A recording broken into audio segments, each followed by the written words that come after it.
You know what's the biggest lie we've all been told is that chase what makes you feel happy and you'll get more of what you want in life, and your circumstances will change and you'll have more of what you want. So now let me ask you this point. Are you at a point where you're wondering, like, why are you not changing as fast as you know you could be changing? Why is it that for so many years you've been doing the same things, but your income is still the same? If not, it's gone a little bit more or less, but not anything substantial or nowhere near where you want to be. Your relationships aren't what you want, right? Maybe they've improved, maybe you found more friends, but you still don't have that long-term relationship with a person that understands you, that wants to grow with you, right? Do you have that feeling within you, right? And if you do, there's a big point that I've realized in my life, and being mentored by some of the wealthiest people, successful people who've had relationships for over 20-30 years, happy relationships that are actually creating something in this world, and have spent countless of money to learn. And I'm going to share that with you so that you don't have to go spend all of that money and not get exactly what you want, because some of these things I will share with you are things that not many people have access to, not many people know, and it's just things that maybe they've heard something online and they're just repeating it like a parrot, right? So if you want those, then definitely watch till the end of the video, because sometimes I share like nuggets like here and there, and sometimes I'm just ranting to get a lot of points out. But obviously pay attention to all the words that are being shared, because then you get to see how my programming is, how I'm programmed to think and act. And if you just replicate that, then you get more that you want as well, right?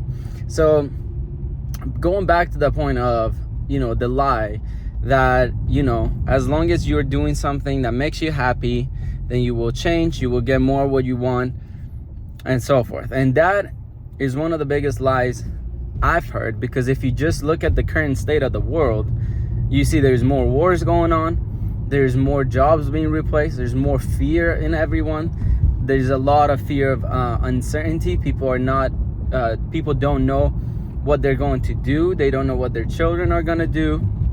It's actually the opposite of happiness, if anything, and that's because for so long everyone has chased happiness, and they've it's like the yin and yang, right? It's like you can't have the good without the bad, but it's like when everyone starts to focus on just the good, then the bad accumulates, and then boom, then that happens, right?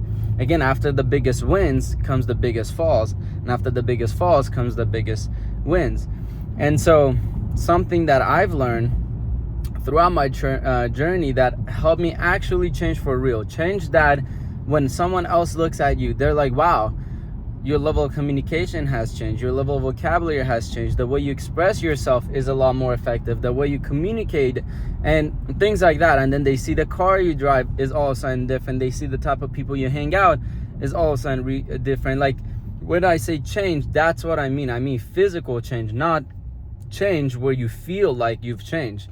If I look at you without you saying a word, and I cannot realize what you have or what it is that you want, right? If I can't see it, then that means you haven't changed. And that's a hard truth that first you have to come in peace with in order to actually then look at what you need to do to change. Now, something that I learned in my process and helped me grow a lot faster and actually start getting the things I wanted, and actually start getting the happiness I've been chasing for a while that I never got, but I was able to get. And that comes from having mentors that can help you decide what is actually best for you. And most of the time it's things that you actually may hate at the beginning because you're not programmed to have it, or else you would have a great life. And it's a lot of pain, and then you have to learn how to overcome that pain and do it regardless.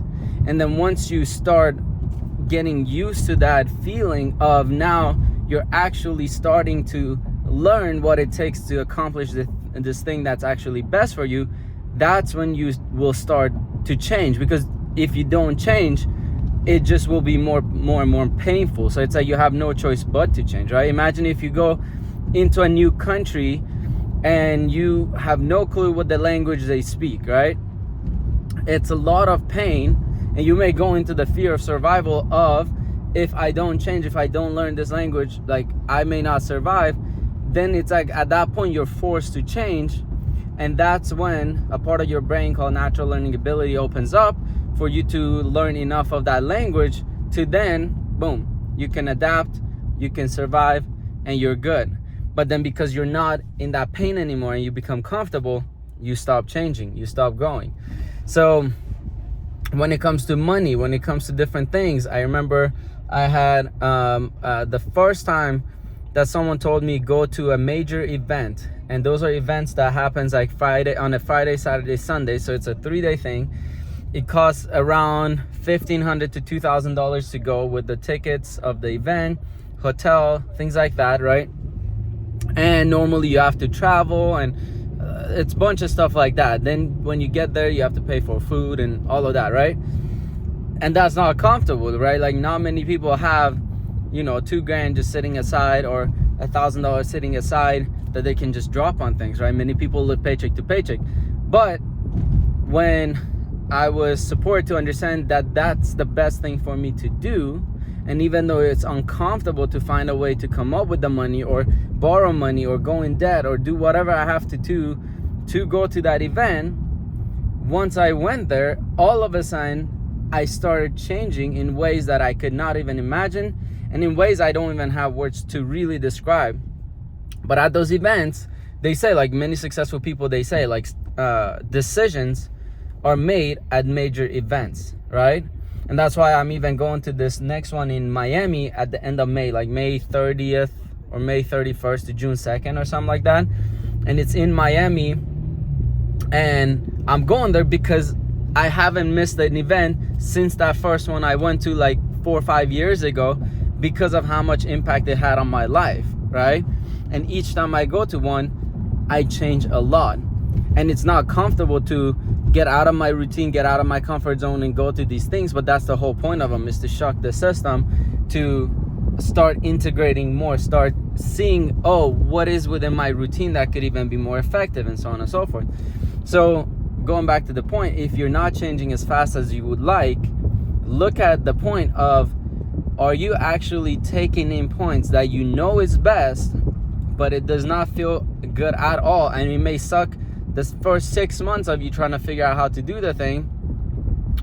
But if you're avoiding it because it doesn't feel good, then you're not really going to change.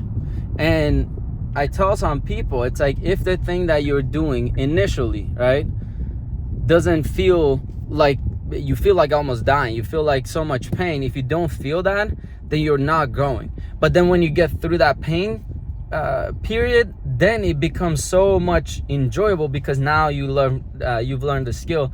And look at some of the skills that you have today that you're really good at, whether it's sports, whether it's sales, whether it's whatever it is, marketing, social media, whatever. I could guarantee at some point you were not good at it, and at some point you were probably thinking like, damn, maybe this isn't for me. But somehow you persisted, you pushed through that pain, you learned the little bits here and there that was causing you to not be successful at it, and all of a sudden, boom, you start succeeding, and then it becomes pleasurable. But you went after the thing that did not feel good initially, right? So that's where, if you want to change as fast or change faster, then you have to pick points that does not feel as good, and then learn why it doesn't feel good, and find people who are good at it and see what they're doing that you're not.